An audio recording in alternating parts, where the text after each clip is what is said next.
안녕하세요. 저는 50대 여자입니다. 제 입으로 이런 이야기를 하게 될 날이 올 줄은 몰랐는데 생각할수록 기가 막히고 황당해서 사연을 안 보내고는 안 되겠더라고요.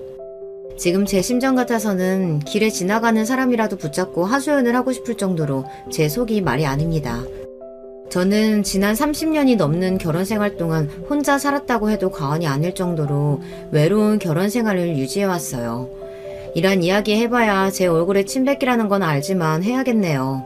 저는 명백히 사기 결혼을 당했습니다. 남편과 결혼 전에 남편에 대해 들은 이야기는 순전히 다 거짓말이었어요. 저와 남편은 저희 이모의 소개로 만났어요. 이모가 이런 선비 집안이 없다고 입에 침이 마르게 칭찬을 해서 그런 줄만 알고 혹해서 결혼했습니다. 저도 알아요. 제 실수죠. 결혼이라는 건 무엇보다 신중하게 결정했어야 했는데 제 생각이 짧았습니다. 제가 결혼을 좀 급하게 한 게 바로 밑에 여동생이 하나 있었는데요. 동생에게 남자친구가 있었어요. 3년 가까이 만난 남자친구인데다 동생 나이도 계속 찾아보니 남자 쪽에서 결혼을 서두르더라고요.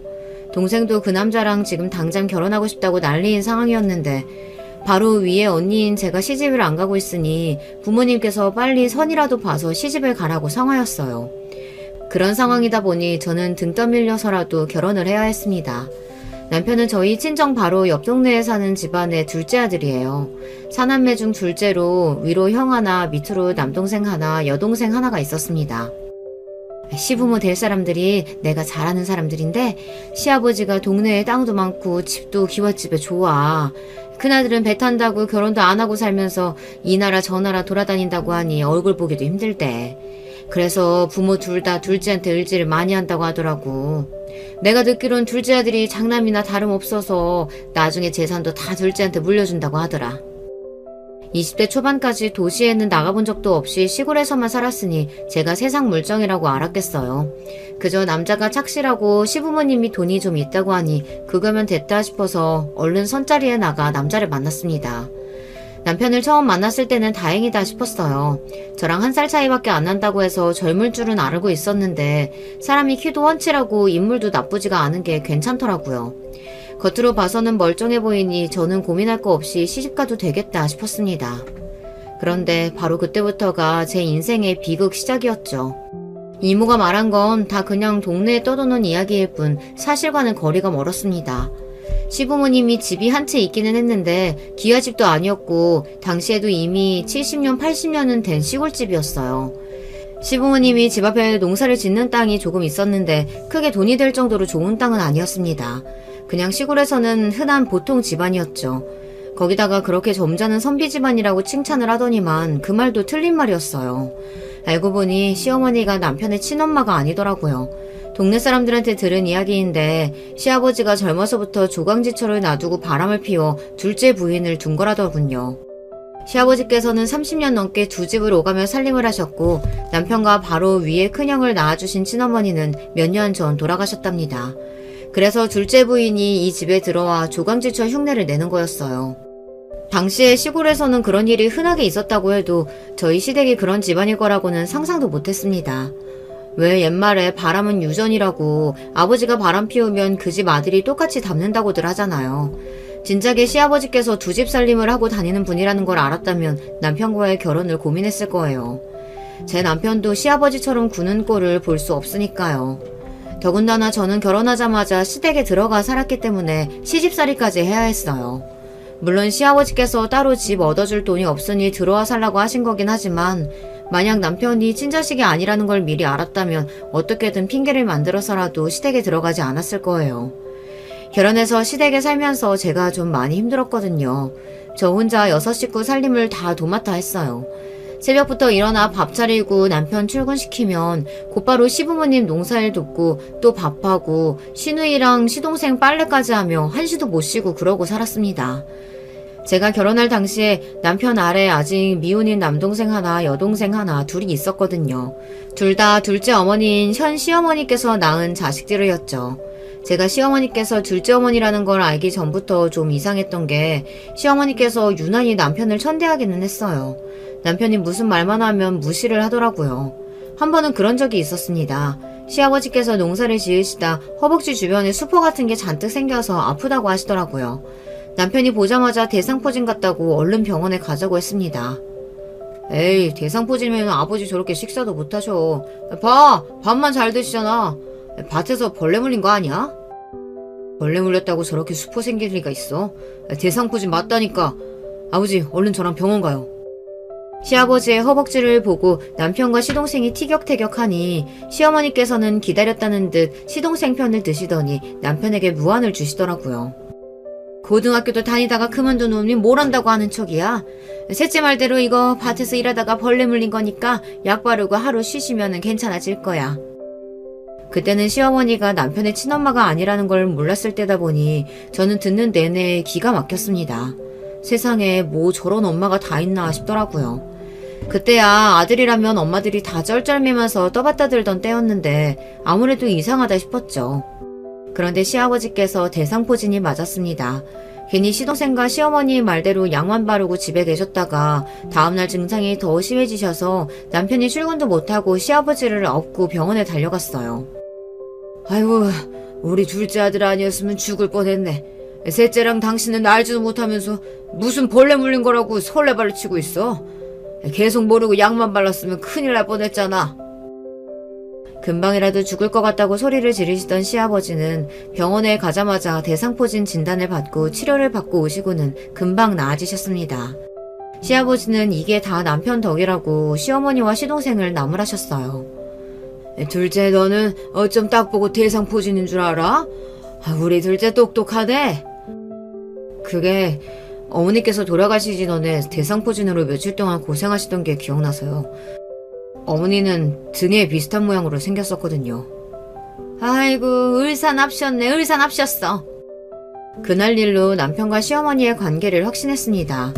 저는 그제야 남편에게 친어머니가 있다는 사실을 처음 알게 됐어요. 그날 밤 저는 남편에게 왜 그런 중요한 이야기를 하지 않았느냐고 물었습니다. 저는 남편이 솔직하게 이야기해주길 바랬어요. 어머니가 돌아가신 지 얼마 되지 않아 힘들어서 그랬다고 하면 이해했을 거예요. 그런데 남편은 오히려 저에게 원성을 높이더라고요. 그게 무슨 좋은 말이라고 당신한테 말을 해. 시아버지가 두 집 살림하던 사람이라고 하면 좋아할 며느리가 어딨다고. 아무리 그래도 결혼하고 나서는 이야기했어야지. 이 집안에서 나만 모르고 있었잖아. 남편은 일부러 저에게 말하지 않은 거였습니다. 저는 아무리 그래도 결혼하고 나서는 말해줬어야 하는 거 아니냐고 따졌지만 남편은 그 순간 입을 딱 다물어 버렸어요. 또 입 다물지. 사람이 무슨 말을 하면 대꾸를 해야지. 어쩜 당신은 사람이 궁금해서 말을 하면 그렇게 입을 딱 다물어? 그게 바로 남편 특기예요. 남편 하는 짓이 마음에 안 들거나 시어머니 때문에 속상한 일이 있어서 남편에게 하소연을 좀 하면 남편은 항상 대꾸도 없이 없는 사람처럼 입을 딱 다물어 버립니다. 그럴 때면 저는 꼭 벽이랑 대화하는 것 같았어요. 어디 다 속 시원하게 이야기를 하고 싶어도 할 곳이 없었습니다. 남편이 밖에서는 어떻게 하고 다니는지 모르겠지만 집에서는 일절 말이 없는 사람이었어요. 저로서는 답답해도 당시에는 그러려니 하고 참았던 게 내가 남편이라도 이런 분위기에서는 할 말이 없겠다 싶기도 했습니다. 시어머니께서 남편과 자기 친자식들을 차별하셨거든요. 시어머니는 아니라고 하셨지만 제가 보기엔 티가 많이 났습니다. 남편은 동네의 작은 조경회사에서 조경일을 했었는데요. 새벽에 나가 일이 끝나고 들어오면 항상 8시가 넘고는 했습니다. 반면 시동생과 시누이는 시내에 있는 직장을 다니고 있어서 6시가 넘으면 집에 들어왔어요. 당시에 제가 거의 모든 살림을 도맡아 하고 있었으니 하루에도 10번씩 밥상을 차려야 했습니다. 그런 와중에 시동생 시누이 저녁상을 차리면서 남편 주려고 따로 남겨둔 반찬이나 찌개를 시어머니께서 멋대로 시동생이나 시누이 밥 먹을 때 다 꺼내놨어요. 한두 번은 저도 모르고 있다가 남편이 퇴근하고 와서 저녁 차리려고 하면 제가 남겨둔 반찬이랑 찌개가 어디에도 없더라고요. 어머니, 그이 오면 주려고 찌개랑 반찬 냉장고에 넣어뒀었는데 혹시 못 보셨어요? 분명 넣어뒀었는데 없네요. 그거야 애들 퇴근하고 왔을 때 저녁으로 줬지. 시어머니는 뻔뻔하게 얼굴 표정 하나 안 변하고 자기 자식들에게 다 줬다고 말했습니다. 그 반찬이랑 찌개는 그이 주려고 따로 빼둔 건데 다 시동생이랑 시누이한테 주시면 어떡해요. 영우씨 지금 퇴근하고 와서 씻고 있는데 당장 먹을 게 하나도 없어요. 어머, 너는 애가 왜 그렇게 손이 작니? 그러게 좀 많이 씻겨 놓으면 될걸.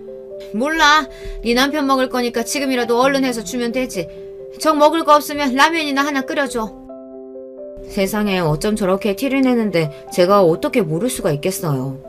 아무리 친자식이 아니라고도 그렇지 20년 넘게 옆에서 지켜봤는데 먹는 거 가지고 저렇게 추잡하게 구니 저까지 다 기분이 나쁘더라고요. 저도 남편한테 정이 많은 건 아니지만 시어머니께서 그럴 때 보면 남편이 안쓰러웠어요. 저렇게 사랑을 못 받고 커서 아내인 나한테도 무심한 건가 싶더라고요. 남편은 저에게 무관심해도 너무 무관심했어요. 결혼 전에야 선자리에서 만나서 반년 만에 결혼했으니 가까워질 시간이 없다 치지만 결혼까지 했는데도 영 저에게 살갑게 대하지 않았습니다. 더군다나 남편이 조경 일을 하다 보니 다른 지역으로 출장을 가는 일도 많았어요. 특히나 섬이나 아예 다른 지역으로 가게 되면 한 달씩 집에 안 들어올 때도 있었는데요. 그럴 때면 저 혼자 시댁에서 외톨이나 다름없었습니다. 그러던 중 정말로 외톨이가 되어버리고 만 사건이 있었어요. 시동생이 결혼하겠다고 여자를 데려왔어요. 시동생은 남편보다 1살 어려서 저랑 동갑이에요. 당시에는 시동생이 좀 늦은 결혼이었는데 시동생보다 5살이나 어린 여자를 데리고 왔더라고요. 그런데 저와 달리 동서될 사람 나이가 어려서 그런지 애교도 많고 성격도 싹싹했어요. 저와 다르게 사랑을 많이 받고 자란 티가 났습니다. 시어머니에게도 보자마자 어머니 어머니 하면서 애교 있게 부르면서 잘하더라고요. 안 그래도 시어머니께서 자기 친자식들만 끼고 도시는 와중에 동서까지 들어오면 저는 찬밥 심세했게 뻔했죠. 그러던 어느 날이었습니다. 시아버지께서 저를 부르시더니 할 말이 있다고 하시더라고요. 셋째씩 날짜 잡혔으니까 너희는 집 구하는 대로 나가라. 둘째한테도 말해뒀으니까 아마 이번에 오면 집 구한다고 할 거다. 저는 이게 무슨 소리인가 했습니다. 난생 처음 듣는 소리였어요. 아버님, 그게 무슨 말씀이세요? 뱃속에 애도 생겼는데 갑자기 그러시면 저희 세 식구 어디로 가요? 애도 생겼으니까 나가라는 거지. 도대체 언제까지 이 좁은 집구석에 얹혀서 살 거야? 저는 시부모님의 말씀에 어안이 벙벙했습니다. 결혼해서 시댁에 들어와서 살아야 한다고 했을 때는 당연히 달갑지 않았었지만 당시에 이미 시댁에 들어와 산 지 3년이 다 됐을 때였어요. 거기다가 아이도 임신했을 때였고요. 남편이 벌어오는 돈은 항상 시아버지께 생활비로 다 내놓았고 저에게 용돈 정도 줬었기 때문에 일절 모아둔 돈이 없었습니다. 그럼 당장 집 구할 돈이라도 아버님께서 주셔야죠. 지금까지 그이가 벌어온 돈 다 아버님께 드렸는데 저희가 무슨 돈이 있어서 나가요.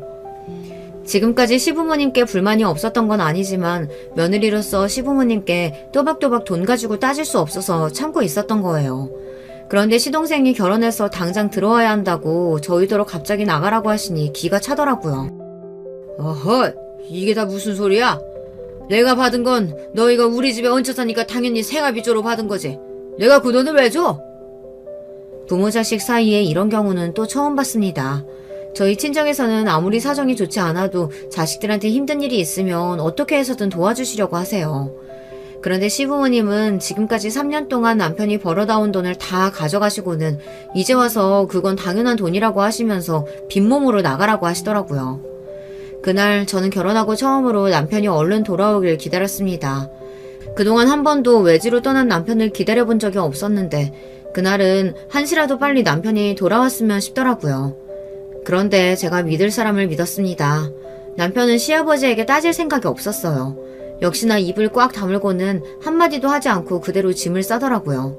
저에게도 짐을 싸서 당장 친정에 가 있으라고 했어요. 왜 아버님한테 아무 말도 안 해? 당신 돈 있어? 돈 있어서 지금 나가겠다는 거야? 내가 돈이 어딨어. 나는 당분간 부산 숙소에서 지낼 테니까 당신은 친정에 가 있어. 내가 돈 구하는 대로 붙여줄 테니까. 남편은 말도 안 되는 소리를 짓거렸습니다. 본인은 어차피 일하느라 부산에서 지내고 있으니 계속 부산에 있겠답니다. 시부모님께 쫓겨나듯이 나가는 마당에 이제는 부부가 떨어져 살자네요. 그것도 임신한 마누라하고 말이죠. 그게 말이 돼? 임신한 마누라 버리고 당신만 나가서 혼자 살겠다는 거야? 안 그래도 시부모님의 갑작스러운 통보에 혼란스러운 와중에 남편의 행동에 분노가 들끓었습니다. 버리긴 누가 버린다는 거야? 그럼 어떡하냐? 셋째 장가가면 지낼 곳이 없다는데. 신혼인데 집도 없이 살게 할 순 없잖아. 가관도 이런 가관이 없었습니다. 남편은 그 와중에 자기 동생 편을 들었어요. 울붓동생이 임신한 아내보다 더 중요한지 일절 시아버지께 반항 한 번 안 하고 그대로 집을 나왔습니다. 저는 남편이고 뭐고 다 싫었습니다. 볼록하게 나온 배만 보면 눈물이 울컥했어요. 제가 이런 취급이나 받으려고 결혼한 게 아닌데 어쩌다가 이런 신세가 됐나 처량하더라고요. 결국은 저와 남편은 그렇게 떨어진 채 2년을 넘게 살았습니다. 저는 친정에서 아이를 낳고 살았고 남편은 여기저기 떠돌이처럼 살면서 한 달에 한 번 아이를 보러 친정에 오고는 했어요. 남편은 미안하다고 올 때마다 자기 딴에는 이것저것 바리바리 싸들고 오기도 하고 생활비도 넉넉하게 줬지만 이미 한 번 틀어진 마음은 쉽게 회복이 안 되더라고요. 결혼한 지는 5년이 넘었어도 남편이랑 한 집에서 한 이불 덮고 산 거는 1년도 채 되지 않으니 미운 정도 들지를 않더라고요. 언제부턴가는 오히려 남편과 떨어져 사는 게 익숙했습니다. 아이도 어릴 때라 아빠를 찾지도 않았고 친정 부모님 곁에서 마음껏 응석 부리며 살았으니까요. 그런데 친정 부모님 생각은 달랐습니다. 하루라도 빨리 남편이랑 합쳐서 나가기를 바라셨죠. 당연한 일이에요. 시집간 딸이 남편도 없이 홀몸으로 애를 데리고 친정에 들어와 있으니 주변에서들 어지간히 쑥덕이잖아요. 그러다 보니 남편이 친정에 올 때마다 친정 부모님은 사위 눈치를 보며 언제쯤 저와 아들을 데리고 나갈 거냐고 물었습니다. 자네 힘든 건 알지만 애도 벌써 돌도 지났고 슬슬 아버지도 찾을 텐데 언제까지 이렇게 살 건가? 웬만하면 월세라도 얻어서 얼른 살림 차려야지. 저야 남편이랑 살림을 합쳐봐야 어차피 애랑 둘만 남겨줄 게 뻔하기에 그대로 친정에 사는 게 나쁘지 않다고 생각했어요. 하지만 아이를 생각해서라도 친정 부모님 말씀이 맞는다고 생각했습니다. 아무리 상황이 좋지 않아도 가족이 떨어져 사는 게 익숙해지면 좋을 게 없으니까요. 그런데 남편은 올해도 힘들 것 같다고 했어요. 올해 잡힌 인들이 다 지방이고 섬이라 지금 당장 제가 어디다가 터를 잡고 살아야 할지 판단이 안 서네요. 그래도 오래 지나면 전세 보증금 정도는 어떻게 될 테니까 걱정하지 마세요. 자네, 작년에도 그렇게 말하지 않았나? 원래 돈이라는 게 그래. 모이만 하면 나가고 없으면 또 일 터지고. 어차피 재벌될 거 아닌 거 괜히 가족끼리 떨어져 있지 말고 하루라도 빨리 합쳐. 정 힘들면 우리가 좀 도와줄 테니까. 이번에는 진짜예요, 장모님. 올해까지만 고생하면 내년엔 진짜 합칠 거니까 제 말 믿어주세요. 남편은 친정 부모님께 걱정하지 말라고 했지만 시간이 갈수록 친정 부모님의 얼굴에는 그늘이 졌습니다. 당신들도 이제 연세가 들 만큼 들었고 다른 자식들은 다 시집장가 가서 멀쩡하게 잘 사는데 저만 그러고 있으니 저를 볼 때마다 근심이 많으셨죠. 그러던 중 일이 좀 터졌습니다. 남편이 일하는 팀의 반장이 갑자기 늦은 밤에 저에게 연락이 왔어요. 남편이 일하다가 좀 다쳤다고 하더라고요. 급하게 수술에 들어가야 하는 바람에 저에게 연락을 못했었는데 이제 막 수술 잘 끝나고 나왔답니다. 저는 놀라서 그 길로 남편의 있는 병원으로 가려고 했어요. 그런데 시간이 너무 늦어서 버스도 택시도 다니지를 않았어요. 저는 밤새 잠도 못 자고 뒤처이다가 바로 다음날 새벽이 되자마자 첫 차를 타고 남편이 있는 병원으로 갔어요. 그런데 그곳에서 믿을 수 없는 광경을 보고 말았습니다. 글쎄 남편 병실에 웬 여자가 있더라고요. 처음엔 같이 일하는 사람인가 혹은 반장이라는 사람과 아는 사이인가 수만 가지 생각을 했습니다. 그런데 잠시 뒤 그 여자가 누군지 바로 알 수 있었습니다. 자기야, 수술 잘 끝났다는데 왜 이렇게 힘이 없어. 얼른 일어나서 죽 좀 먹어봐. 당신이 기운을 차려야 내가 살지. 당신 이러고 있으면 난 어떡하라고. 분명 여자는 남편에게 자기야라고 불렀습니다. 그리고 남편도 여자에게 세상 다정한 목소리로 걱정하지 말라고 했어요. 아이, 이가 수술 별거 아니야. 며칠 입원만 하면 된다는데 뭘 걱정해. 그러자 금세 얼굴에 웃음을 띤 여자가 남편의 볼에 입술까지 맞추고 얼굴을 쓰다듬었어요. 저는 그 모습을 보자마자 눈이 휙 돌았습니다. 앞에 보이는 게 없었어요. 당신 지금 뭐 하는 거야? 인연이 누군데 당신을 자기라고 불러? 그때는 제가 너무 뭘 몰랐습니다. 남편에게 딴 년이 있다는 사실을 알았을 때 조용히 모르는 척하고 있다가 두 년놈들이 더러운 짓을 하는 걸 다 증거로 잡아 그때 헤어졌어야 했는데 당시에는 제가 힘이 넘치고 젊을 때라 몸이 먼저 나갔습니다. 그대로 상간년 연에게 달려든 저는 그년 머리끄댕이부터 잡았어요. 너 뭐야? 뭐하는 년인데 처자식인 남자한테 붙어서 그 더러운 입술을 비비고 있어. 당신 뭐야? 뭔데 이래? 이 손 안 나? 저도 저였지만 그 상간년년도 힘이 얼마나 좋은지 자기 잘못도 모르고 똑같이 제 머리끄덩이를 잡았습니다. 저와 상간녀는 그대로 서로의 머리끄댕이를 잡은 채 병실 바닥을 구르고 굴렀어요. 간호사들이 와서 말리지 않았으면 아마 둘 다 머리가 다 뽑히고 말았을 거예요. 남편과 제가 사는 꼴을 보고 주변에서 별의별 말들이 많았습니다. 아무리 돈을 버는 게 중요해도 부부가 그렇게 오랫동안 떨어져서 살면 분명 남자가 딴짓 한다고요. 심지어 친정언니와 엄마까지도 그런 소리를 했어요. 세상에 여자 싫다는 남자가 어딨어. 몇 달씩 떠돌이처럼 여기저기 돌아다니는데 딴짓거리 안 할 리가 있냐? 너랑 둘이 죽고 못 사는 사이도 아니고. 그러니까 빨리 집 구해서 둘이 합치고 제부도 그 일 말고 다른 일 좀 알아보라고 해. 그래, 애 금방 커. 빨리 집 구해서 정착해야지. 언제까지 이렇게 집도 절도 없이 살 거야? 가족들이야 저를 걱정해서 하는 말이라는 거야 알지만 남편과 애초에 정이 없어서 그런지 저는 남편이 나가서 뭘 하고 다니든 상관없었어요. 그런데 막상 제 눈으로 이런 거지 같은 광경을 목격하고 나니 기분이 더럽기는 더럽더군요. 저는 그 길로 상간녀년을 병원에서 쫓아냈습니다. 상간녀는 안 가겠다고 버텼지만 남편도 간호사들 눈치가 보였는지 그만 소란 떨고 돌아가라고 여자에게 호통을 치더라고요. 그러자 상간녀년이 꼬리를 내리고 돌아갔어요. 그년이 돌아가자마자 저는 병실 침대에 누워있는 남편을 취조하기 시작했습니다. 하다하다 이제 바람을 펴? 당신이 이러고도 우리 윤석이 아버지라고 할 수 있어? 오라, 당신 설마 전현이랑 둘이 살림 차려서 살려고 나한테는 그렇게 떨어져서 살자고 그런 거야? 그런 거 아니야. 저 여자랑 절대 그런 사이 아니고 그냥 우리 숙소 근처에서 식당하는 여잔데 보는 남자마다 다 저렇게 자기자기 하면서 꼬리치고 다니는 여자야. 남편은 제가 제 두 눈으로 똑똑히 봤는데도 아니라고 딱 잡아댔습니다. 그냥 혼자 살면서 식당하는 여잔데 원래가 남자만 보면 저러고 다닌답니다. 저는 기가 막혔어요. 남편은 저를 바보로 아는 것 같았습니다. 나 당신이랑 우리 윤석이 위해서 늦게까지 일하다가 다친 거야. 우리 셋이 살집 구하려고. 이제 거의 다 왔어. 내가 퇴근하면 바로 올라가서 처가 근처에 집 구할 거니까 나만 믿어. 이제 와서 집을 구하겠다고? 뻔뻔한 게 당신 아버지랑 똑같구나. 바람을 피웠으면 당장 무릎이라도 꿇고 사과부터 해야지. 내가 이 두 눈으로 다 봤는데 아니라고 잡았대? 얼마 전까지도 집 구할 돈이 없다고 말하던 남편이 그날은 자기도 똥줄이 타는지 병원에서 퇴원하는 대로 곧장 집을 구하겠다고 하더라고요. 저는 남편과 1분 1초도 더 마주보고 앉아 있고 싶지 않았습니다. 그래서 그대로 친정으로 돌아와 버렸어요. 병원에서 며칠 더 입원해야 해서 보호자가 있어야 한다고 했지만 도저히 그럴 마음이 들지 않았어요. 그 더러운 상간녀년이 있는데 제가 뭐하러 거기 있나 싶더라고요. 저는 그 길로 친정에 돌아와 병원에서 있었던 일들을 모두 다 친정 부모님께 이야기했어요. 그리고 무조건 남편과 이혼하겠다고 이야기했습니다. 저로서는 당연한 결정이었어요.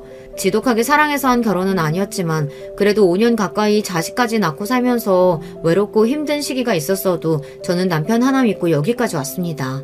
남편도 없이 시부모님께 모진 구박을 받은 것도 모자라 애만 딸랑 데리고 친정에 들어와 산 지도 2년이에요.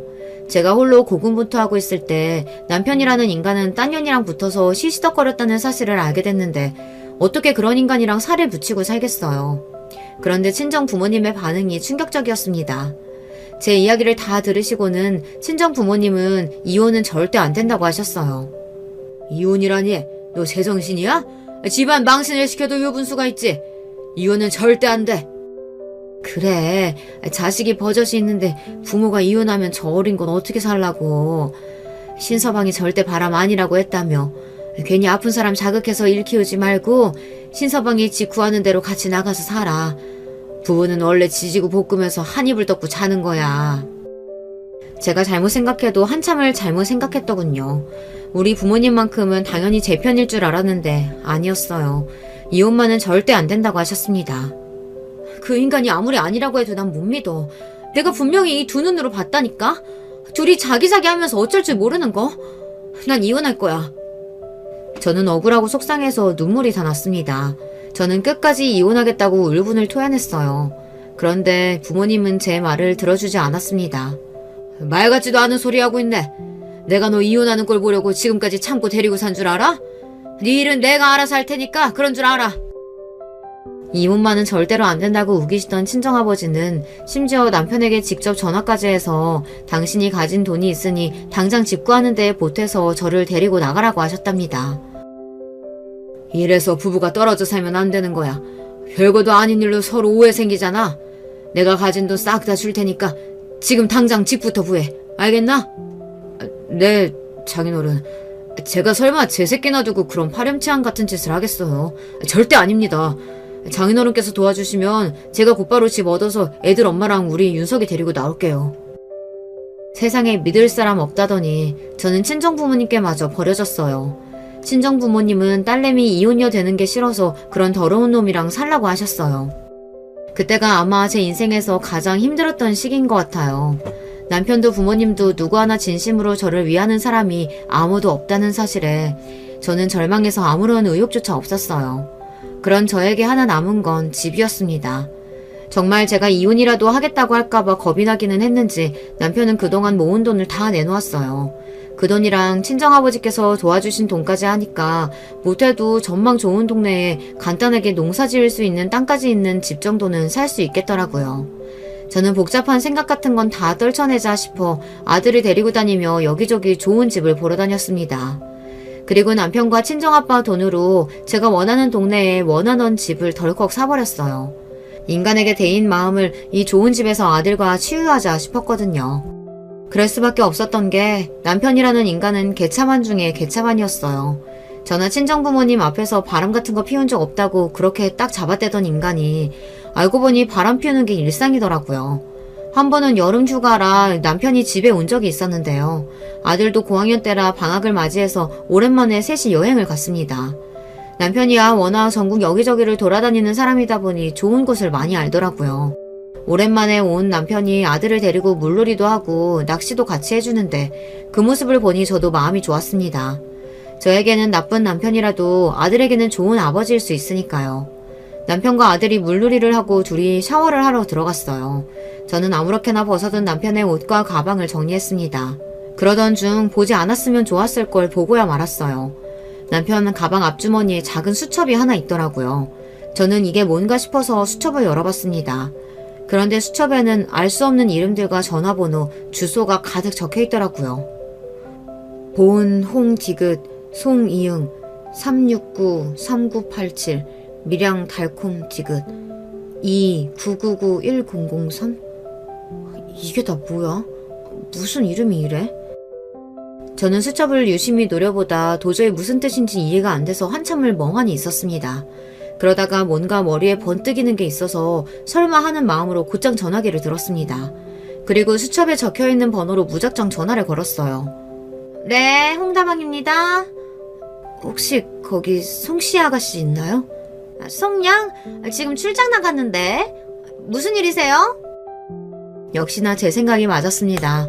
남편이 수첩에 가득하게 적어둔 건 다름 아닌 다방 연락처였어요.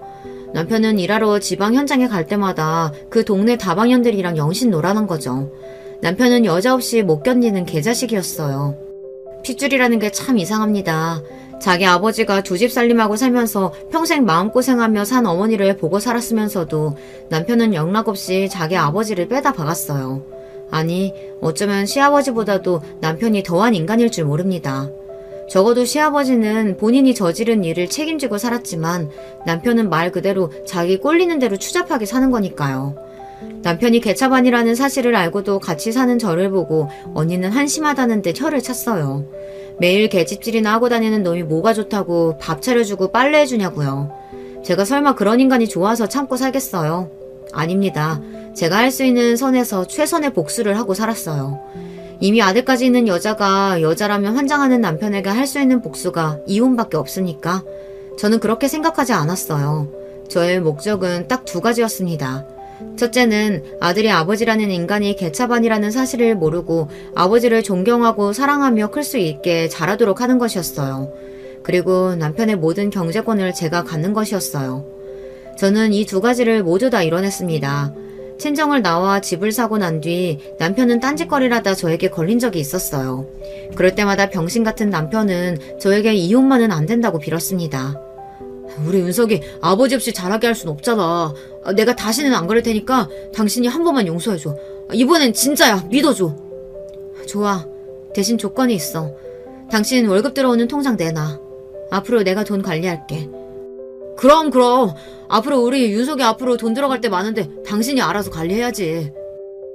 여자라면 사족을 못 쓰는 인간이 아들 자식은 무서운지 혹여나 자기 아들을 못 보고 살게 될까봐 쩔쩔맸습니다. 저는 그 점을 철저하게 이용했어요. 그리고 통장에 돈이 들어올 때마다 저는 땅을 조금씩 사들였습니다. 모두 다 제 명의로 말이죠. 남편이 세 번째 바람을 피우다가 걸렸을 때는 저도 너무 어이가 없어서 웃음이 다 나더라고요. 그때는 출장을 갔을 때도 아니었고 몇 달 동안 집 근처에서 일할 때였는데 동네 빵집 여자랑 바람이 났더라고요. 그걸 제가 어떻게 알게 된 줄 아세요? 글쎄 동네 공터 차 안에서 여자랑 그렇고 그런 짓을 하다가 경찰한테 딱 걸려서 풍기물란죄로 벌금까지 냈더라고요.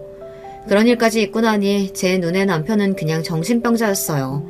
여자라고 치마만 두르면 좋아서 헐떡이는 개자식이었죠. 한편으로는 저렇게까지 여자를 좋아하는 놈이 왜 굳이 가정을 유지하면서 살려고 하는 걸까 궁금했습니다. 이혼하고 나가서 혼자 살면 속 시원하게 즐기면서 살 수 있을 텐데 아무리 자식 때문이라고 해도 왜 나한테 모든 걸 다 넘기면서까지 이혼을 안 하겠다는 건지 이해가 안 됐어요. 나도 더는 못 참겠어. 그냥 내가 깔끔하게 이혼해줄 테니까 앞으로는 편하게 당신 하고 싶은 대로 하고 살아.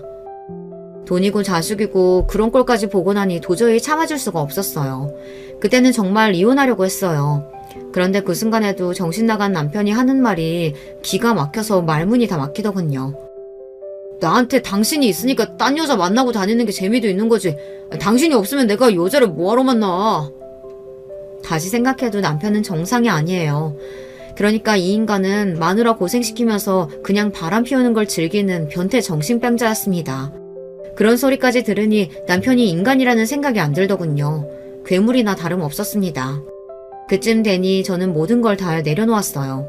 그리고 그때부터는 일절 남편이 하는 일에 전혀 신경 쓰지 않았습니다. 어차피 그동안 호적상으로만 부부였지 남보다 못한 관계로 줄고 살았는데 이제와 달라질 게 뭐가 있나 싶었거든요. 아들을 남부럽지 않게 키우려면 돈도 필요하고 아들이 성인이 될 때까지는 아버지라는 존재도 필요할 때가 있으니 그냥 그렇게 호적만 유지하면서 살았어요. 그렇게 모든 걸 다 내려놓고 살다 보니 남편이 무슨 짓을 하고 다녀도 화가 나지 않더군요. 그냥 꼬박꼬박 돈이나 들어오고 아들에게 아비 노릇이나 하면 그걸로 됐다 싶었죠. 그리고 아들이 자리 잡고 독립해 나가면 그때 남편과 헤어질 생각이었어요. 어차피 모든 재산은 다 제 것이고 지금까지 남편이 바람 피우고 다닌 증거들은 이미 다 차곡차곡 모아뒀으니 언제 헤어져도 저에게 손해일 건 없었죠. 그러던 어느 날이었습니다. 제가 계획한 대로 저의 박복한 인생을 정리할 날이 머지 않았을 때였어요. 아들이 대학을 졸업하고 취업 준비를 하던 때였어요. 아들은 서울에 있는 회사들의 이력서를 넣고 1차 합격해서 면접 준비에 한창이었습니다. 저는 아들이 취직만 돼서 서울로 올라가면 바로 남편과 이혼할 생각이었어요. 그러던 중 생각지도 못한 일이 벌어졌습니다. 동서와 시동생이 갑자기 이혼한 거예요. 간혹 시어머니께 듣기론 동서와 시동생 사이도 영 좋지 않다고 듣기는 했어요. 시동생이 건설회사에 다녔는데 동서가 그 회사 비서로 일했어요. 나이도 어리고 얼굴도 예쁘장한 데다가 애교도 많으니 시동생이 한눈에 반해서 결혼한 거죠. 그런데 나중에 알고 보니 동서가 과거가 좀 있더라고요. 비서로 일하기 전에 지방 어디 술집에서 일했대요. 그 사실을 식구들이 어떻게 알게 됐는진 모르지만 시어머니까지 알게 돼서 집안이 난리가 났었다고 하더라고요. 그런데 당시에 이미 동서와 시동생 사이에는 애가 둘이나 있다 보니 시동생이 이혼도 못하고 참고 살았어요. 그런데 몇 년 전 시아버지가 돌아가시고 최근에 시어머니까지 돌아가시고 나자 이때다 싶었는지 아예 이혼하기로 했나 보더라고요. 그런데 며칠 뒤 믿기지 않는 일이 벌어졌습니다. 동서가 연락도 없이 우리 집에 찾아왔어요. 동서가 시집 오고 나서 지난 20년 가까운 시간 동안 한 번도 따로 만난 적이 없었는데 저는 무슨 일인가 했죠. 그런데 동서가 저를 찾아온 이유는 충격적이었습니다. 동서는 집에 들어오자마자 다짜고짜 저에게 따지기 시작했어요. 신상규, 이 인간 어디 갔어요? 내 전화도 안 받고 도대체 어디 갔냐고요? 동서는 잔뜩 흥분한 얼굴로 제 남편 이름까지 부르며 찾고 있었습니다. 저는 기가 막혀서 동서의 앞을 가로막았어요. 동서, 지금 뭐 하는 거야? 아무리 생각이 없어도 그렇지 누가 시숙 이름을 그렇게 함부로 불러? 그때였습니다. 동서는 오히려 제 말에 더 기가 막히다는 듯 코웃음을 치더니 저를 쏘아봤어요. 형님은 여전히 순진하시네요. 아직도 모르고 계셨어요? 제가 왜 이혼당했는지. 형님, 모르시면 똑똑히 들으세요. 저 시숙과 연인 사이예요. 그래서 남편하고도 이혼한 거고요. 그러니까 지금 당장 말해요. 신상규, 이 인간 어디 갔어요? 바람 피울 정도로 양심이라고는 없는 연놈들은 원래 다들 그렇게 뻔뻔하고 당당한 건가요? 동서는 마치 자기 남편을 찾으러 오기라도 한 것처럼 제 앞에서 당당하게 울었습니다. 미친년, 여기가 어디라고 감히 쳐들어와서 네가 내 앞에서 그 미친놈을 찾아? 말했잖아요. 나랑 당신 남편이랑 그렇게 그런 사이라고. 나 먼저 이혼하면 이 인간도 이혼한다고 했으니까 형님이 당장 이혼부터 해줘요. 형님도 진짜 멍청한 게 아니라면 동서까지 건드리는 남자랑 살고 싶진 않을 거 아니에요. 동서녀는 끝까지 생각이 없었습니다. 그 미친 인간 때문에 이혼까지 한 것도 모자라서 저더러 이혼을 해달라네요. 미친 것들이 쌍으로 지랄하고 있네. 멍청한 건 너지 이년아. 새끼까지 버리고 이혼하면서 그런 새끼랑 또 살고 싶니? 그거야 형님같이 사랑 못 받아본 여자들이나 하는 소리죠. 규상씨가 형님한테는 손 하나 까딱 안 해도 나하고 있을 땐 돌쇠가 따로 없어요. 우리가 서로 얼마나 사랑하는데요. 저는 동서년 입에서 사랑이라는 소리가 나오는데 웃음이 터져서 참을 수가 없었습니다. 조금 더 묵혀뒀다가 아들까지 다 독립시키고 터뜨리려고 했는데 저는 안 되겠더군요. 미친년 말하는 거 봐라. 야, 너 큰일 났어. 내 앞에서 헛소리할 시간 있으면 얼른 산부인과부터 가봐. 너 임질이야. 뭐래? 나 괜히 겁주려고 그런 소리 하는지 누가 모를 줄 알아요? 내가 임질에 걸리긴 왜 걸려? 아휴, 역시나 그 새끼가 자기 성병 걸린 거 말 안 했구나. 어떡하니?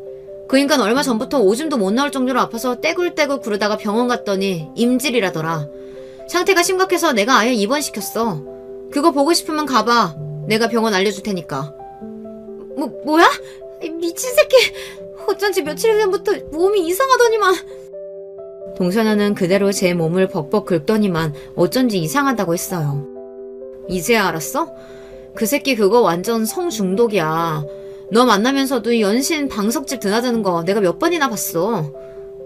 설마 형님, 아니 너 나랑 신상규랑 만나고 있는 거 이미 알고 있었어? 당연하지. 내가 그 인간이랑 산 세월이 몇 년인데 그 인간이 새로 만나는 여자도 모를까봐? 말도 안 돼. 뭐 이런 거지 같은 상황이 다 있어? 이 거지 같은 상황 만든 건 네 년이지. 내 집에서 그만 시끄럽게 떠들고 얼른 병원이나 가 이년아. 더러워 죽겠어. 동서는 혼란스러운지 자기 혼자 어쩔 줄 몰라 하더니만 도망치듯 집에서 나갔습니다. 이 일이 다 어떻게 된 거냐고요? 말 그대로입니다. 개차반 중에서도 제일 개차반 같은 인간이랑 20년을 넘게 살았는데 제가 정말 저 인간을 남편으로 생각하면서 살았을 리 없죠. 저는 내내 이혼할 준비만 하면서 산 사람입니다. 얼마나 많이 준비하고 기다렸겠어요. 물론 그 인간이 하다하다 동선까지 건드렸을 줄은 몰랐습니다. 상상도 못했어요. 그런데 얼마 전 시동생에게 연락이 왔더라고요. 동서가 바람을 피우는 것 같아 뒤를 밟았는데 글쎄 그 상대가 남편이었답니다. 사실 그 옆에 내가 술집 출신이라는 거 알려준 사람도 형이었어요. 자기가 젊어서 자주 가던 주점이 있었는데 거기서 그 옆에 애를 분명히 봤다고요. 그러면서 한다는 말이 술집에서도 애교가 많아서 인기 많았다고 제 앞에서 떠벌리다라니까요. 세상에 어떻게 그런 인간이 있을 수가 있죠? 그때도 정말 상종하고 싶지 않았어요. 알고 보니 동서가 술집 출신이라는 걸 시댁에 말해준 사람이 바로 남편이었답니다. 본인이 다니던 술집에서 동서를 본 적이 있었던 거예요. 그 뒤로 저와 시동생은 함께 증거를 모으고 있었어요. 동서도 이미 이혼하겠다고 마음을 굳힌 상태라 시동생과 동서는 재산 분할 없이 합의하고 이혼했습니다. 양육권도 다 시동생이 가져갔고요. 빈털터리가 된 동서는 오로지 제 남편만 믿고 이혼했더라고요. 형이 이혼하고 오면 본인이 책임지겠다고 했대요. 본인은 땅도 있고 집도 있다고요. 남편은 무식해도 너무 무식했습니다. 지금까지 본인이 저지르고 산 일이 있는데 집이고 땅이고 재산이 본인 마음대로 될 줄 알았나 봐요. 그거 가지고 동서에게 이혼하라고 종용했답니다. 얼마 전 남편이 저에게 이혼 이야기를 꺼내기는 했습니다. 그러던 중 남편 몸이 이상해서 병원에 갔다가 임질이라는 사실을 알게 된 거죠. 남편은 끝까지 그럴 리 없다고 우겼지만 제가 보기엔 이상하지도 않았습니다. 시동생에게 동서와 남편이 불륜 사이라는 이야기를 들은 뒤 제가 남편에게 사람을 붙였는데 남편은 동서를 만나면서도 틈만 나면 시대에 있는 방석집에 드나들었어요. 그렇게 함부로 몸을 걸리고 다녔으니 임질에 안 걸리는 게 이상했죠. 그 와중에도 동서까지 만나고 다녔으니 동서년한테 올맞을 게 뻔합니다. 더군다나 남편이 임질 진단을 받고 병원에서 간단한 설문에 답을 했는데 의사 말이 남편이 아무래도 성중독 증세가 있는 것 같다고 자세하게 검사를 해보면 좋을 것 같다고 하더라고요. 검사 결과 남편은 성중독이 맞았습니다. 남편은 병적으로 여자한테 미쳐 있었던 거예요. 임질을 치료하더라도 남편 개인이 가지고 있는 성에 대한 사고방식에 이미 문제가 있기에 또 같은 일이 반복될 수 있다고 판단해서 치료를 해보기로 했던 거예요. 제가 동서에게 남편의 이야기를 하고 난 뒤 동서가 정말로 남편이 있는 병원에 찾아갔었나 봐요. 동서는 남편에게 찾아가 멱살을 잡고 난리를 쳤답니다. 네가 감히 나를 속여? 너같이 더러운 인간 때문에 내가 임질까지 걸리고 이혼까지 당한 것도 모자라서 네 마누라한테 소장까지 받았어. 앞으로 어떻게 책임질 거야? 제가 동서에게 상간녀 소송 소장을 보냈어요. 이미 증거가 수두룩하기에 동서가 빠져나갈 방법은 없었습니다. 책임은 무슨 책임이야. 실직한 주제에 좀 놀아줬더니 이게 어디서 기어올라? 너 같은 년 필요 없으니까 다시는 찾아오지 마. 남편은 자기 몸이라면 끔찍한 사람이에요. 그 전까지는 자신의 문란한 사생활에 대해 전혀 부끄러워하지 않았지만 자기 몸이 아프고 병들고 보니 후회가 되기는 하나 봐요. 동서에게도 다시는 찾아오지 말라고 소리를 질렀답니다. 여보, 내가 진짜 잘못했어. 내가 치료하고 나오면 앞으로 평생 당신만 바라보고 잘할 테니까 나 좀 용서해줘. 그리고 우리 아들한테 나 임질 때문에 치료 중이라고 말하면 안 돼? 인간이 한심해도 어쩜 저 정도로 한심할 수가 있을까요? 저는 남편의 멍청함에 혀를 끌끌 찼습니다. 용서? 웃기고 있네. 내가 이날만을 얼마나 기다렸는데 용서는 용서야. 치료 핑계로 자꾸 날짜 미루지 말고 제대로 붙어. 제 입에 담기도 흉한 이 이야기가 사실입니다. 제가 지난 25년 동안 호적상 부부로 살았던 인간이 바로 그런 괴물 같은 인간이었어요. 그 이후로 어떻게 됐냐고요? 저는 남편이라고 부르고 싶지도 않은 그 인간과 이혼하고 잘 살고 있습니다. 아들은 이미 미성년자가 아니기에 조정할 내용이 없어서 금방 소송이 끝났어요. 저는 일절 재산 분할 없이 몽땅 다 제가 가져왔습니다. 집이며 땅이며 다 제 명의이기도 했고 이혼 사유가 명백히 남편의 유책으로 인한 소송이었기에 오래 걸리지도 않았어요. 특히나 상간녀가 동서였다는 사실이 재판에 크게 작용했죠. 저는 그리고 진작 남편에게 이야기했습니다. 혹여나 재산 분할 어쩌고 토를 달면 그 즉시 아들에게 지금까지 남편이 저지른 만행에 대해 다 이야기하겠다고 했어요. 남편은 다른 건 몰라도 자기 아들만큼은 끔찍하게 생각하니까요. 제가 남편에게 말은 그렇게 했어도 사실 아들에게 남편이 저지른 만행에 대해서 전부 다 이야기할 생각은 없었어요.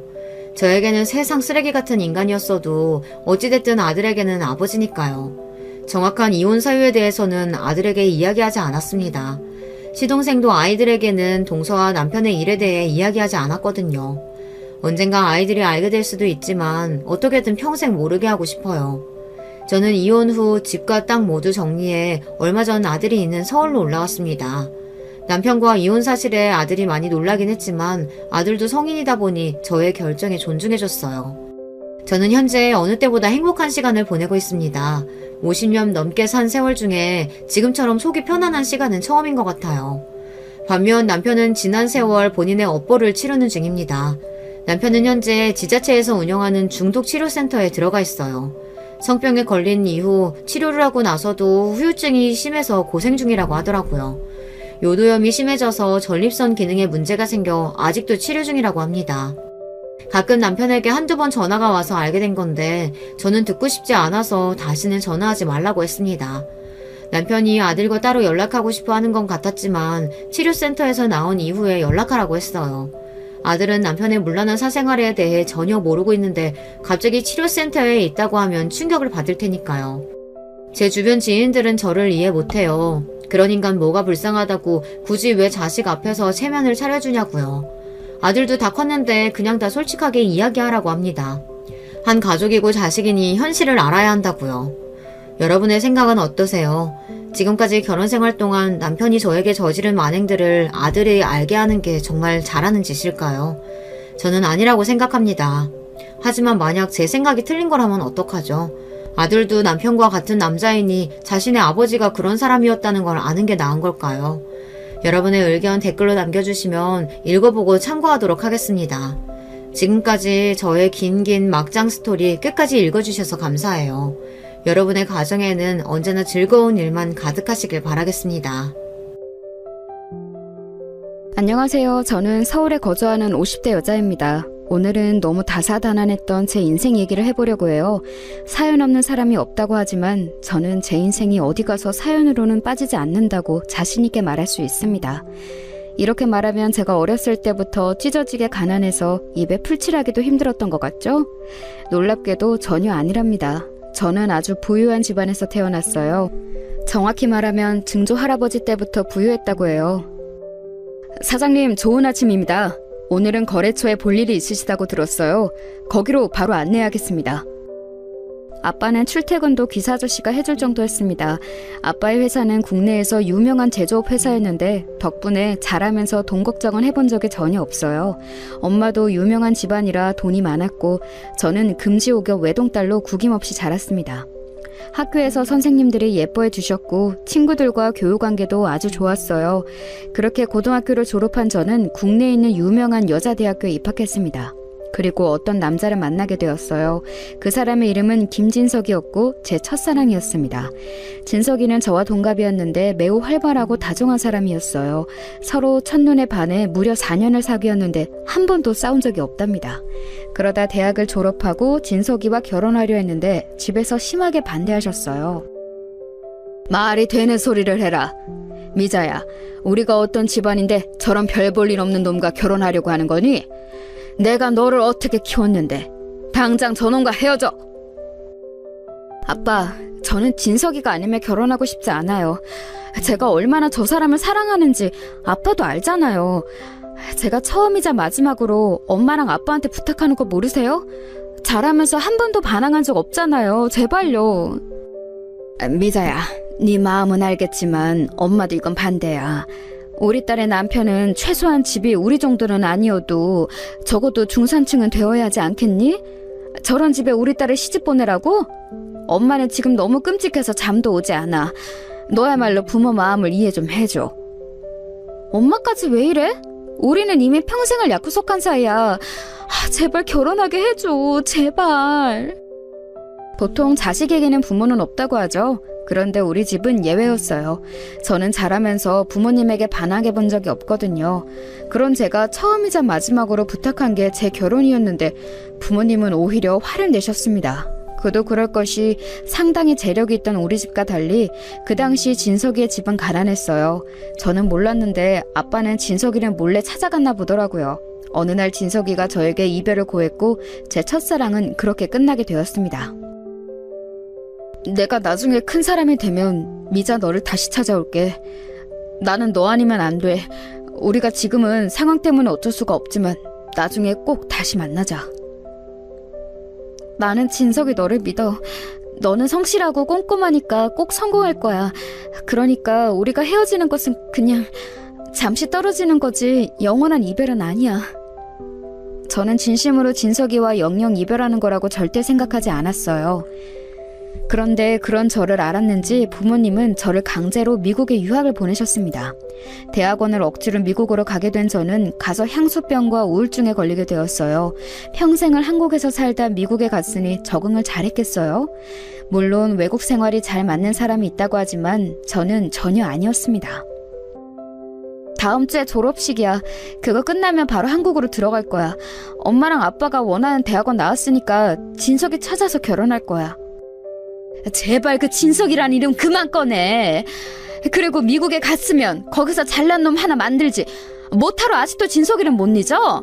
아휴, 됐다. 엄마랑 아빠도 네 졸업식에 참여할 거니까 그렇게 알고 기다려. 상처만 남은 채로 미국 유학을 끝내고 한국으로 온 저는 진짜로 진석이를 찾으려고 애썼어요. 그런데 진석이는 마치 증발한 것처럼 사라진 후였습니다. 연애를 길게 하면서 서로 집을 알았기 때문에 집도 찾아갔는데 이미 이사가고 없더라고요. 진석이가 아니면 결혼하고 싶지 않았던 저는 그렇게 아무 남자도 만나지 않았어요. 엄마와 아빠가 아무리 선자리를 주선해도 나가지 않았습니다. 친구들은 다 결혼하고 저만 혼자 남은 채로 30대를 맞이하게 되었어요. 미자야, 아빠가 미안하다. 그러니 제발 이번 선은 나가볼래? 이 사람 진짜 괜찮은 사람이라고 업계에 자자해. 그러니까 제발 아빠랑 엄마 얼굴을 봐서라도 한번 나가기만 해봐, 응? 나는 결혼 생각 없다고 했잖아요. 내가 언제 진석이 찾아달라고 했어요? 나도 깔끔하게 포기했으니까 이제 나한테 결혼 얘기 꺼내지 말라고요. 생각 없어요. 급기야 아빠와 엄마는 나중에 제가 결혼하지 않자 쩔쩔매기 시작했습니다. 주변에서 저를 바라보는 시선도 점점 안쓰럽다고 바뀌니 초조했나 보더라고요. 하지만 저는 진심으로 결혼에 관한 생각이 없었습니다. 그랬던 제가 마음이 바뀌게 된 계기가 있었으니 그건 바로 엄마의 갑작스러운 죽음이었어요. 엄마는 어느 날 몸이 좋지 않아 병원에 입원했는데 검사를 해보니 바로 위암 말기였습니다. 초기도 아니고 말기였던 엄마는 이미 발견한 뒤로는 심각하게 증상이 안 좋아졌어요. 어떻게 손을 쓸 수도 없이 너무 갑작스럽게 돌아가시게 되셨습니다. 그러면서 엄마는 죽기 전에 제 손을 꼭 잡고 말씀하셨어요. 미사야, 엄마가 너 원하는 결혼 못 시켜줘서 너무 미안해. 우리 딸이 평생 원하던 것은 그거 하나였는데, 그렇지? 엄마를 용서해줘. 그리고 좋은 사람 있으면 결혼해라. 엄마는 네가 결혼해서 평범하게 살았으면 좋겠어. 엄마는 그 소리를 끝으로 끝내 돌아가셨어요. 지금은 비혼이라는 단어가 등장했는데 저 때는 사실 결혼하지 않은 것이 되게 희귀였거든요. 결혼이라는 것은 인간의 인생에서 당연한 절차였습니다. 그래서 저도 마음이 점점 바뀌었고 무엇보다 엄마의 유언이라 결혼하기로 마음을 먹었어요. 그때 제 나이가 이미 36살이었으니 지금으로 봐도 늦게 결혼했죠? 안녕하세요. 미자씨, 말로만 들었을 때 상당히 미인이라서 기대했는데 실물은 듣던 것보다 훨씬 아름다우세요. 반갑습니다. 저는 아버님 거래처 회사의 아들 안성철입니다. 나이는 34살이고 취미는 골프입니다. 아, 네, 안녕하세요. 아버지한테 저도 얘기 많이 들었어요. 반갑습니다. 저는 현재 아버지 회사에서 일을 배우고 있어요. 성철 씨도 아버지 회사에서 같이 일하고 있다고 들었는데 맞나요? 네, 맞습니다. 그래서 미자 씨 아버님이 우리 회사에 오셨다가 저를 눈여겨보셨나 봐요. 사실 제가 잘 보이려고 일부러 애쓴 것도 맞습니다. 제가 결혼하고 싶다고 하니 아빠는 신이 나서 주변을 수소문하기 시작했어요. 그리고 아빠 회사 거래처의 아들을 소개해 주셨죠. 안성철이라고 본인을 소개한 남자는 매우 말주변이 좋았습니다. 어색하지 않게 해줘서 저도 편하게 얘기할 수 있었어요. 애초에 결혼을 앞두고 만난 사이라 우리는 만난 지 3개월 만에 결혼을 진행했습니다. 안서방네 회사가 우리보다는 규모가 매우 작아. 그래도 성장 가능성이 있어서 눈여겨보고 있었거든. 우리 회사와 안서방네 회사가 협업하면 우리는 아주 크게 사업을 확장할 수 있지. 그쪽에서도 아마 그걸 알고 있을 거야. 오히려 땡 잡은 거지. 아빠가 알아서 좋은 사람 구해왔을 거라 생각해요. 돌아가신 엄마 소원이 제 결혼이었으니까 저도 이제 마음이 편해요. 아빠가 알아온 결혼감이라 이번에는 당연히 반대하지 않으셨어요. 서로 집안에서 우리의 결혼을 바랐던 사이라 속전속결로 결혼식이 진행되었습니다. 집안의 만남이었지만 성철 씨는 저에게 매우 잘해주었어요. 그래서 저도 마음을 활짝 열게 되었습니다. 마치 간도 쓸개도 다 빼줄 것처럼 행동했거든요. 여자의 마음을 어떻게 얻어야 하는지 너무 잘 아는 사람이었죠. 미자야, 잘됐다. 나는 네가 노처녀로 언제까지 있을까 걱정했었어. 그런데 이렇게 괜찮은 사람 만나서 결혼한다니까 내가 다 기뻐. 이제 우리 미자까지 유부녀네? 신난다. 나도 이제 너희가 시댁이니 남편이니 이런 얘기할 때 낄 수 있어서 좋아. 아이 낳으면 그때 나 많이 도와줘야 한다. 너희 내가 아이들 선물이랑 옷 많이 사줬던 거 잊지 마. 얘는? 우리가 그걸 어떻게 잊니? 옷이랑 장난감 다 물려줄 테니까 걱정하지 말고 잘 살아. 진짜 어머님 돌아가시고 웃는 거 본 적이 없었는데 이제 웃어서 너무 마음이 놓여. 제가 드디어 결혼한다고 하니까 친구들은 마치 자기 일처럼 기뻐했어요. 저도 그래서 이때까지는 제 인생에서는 고생이라고는 없을 줄 알았습니다. 남들처럼 평범하게 남편과 아이를 낳고 행복한 인생을 보낼 줄 알았어요. 결혼식을 올리고 남편과 저는 바로 아이를 가지려고 노력했습니다. 그런데 제가 워낙 늦게 결혼해서 아이를 가지려고 하니 나이가 걸리더라고요.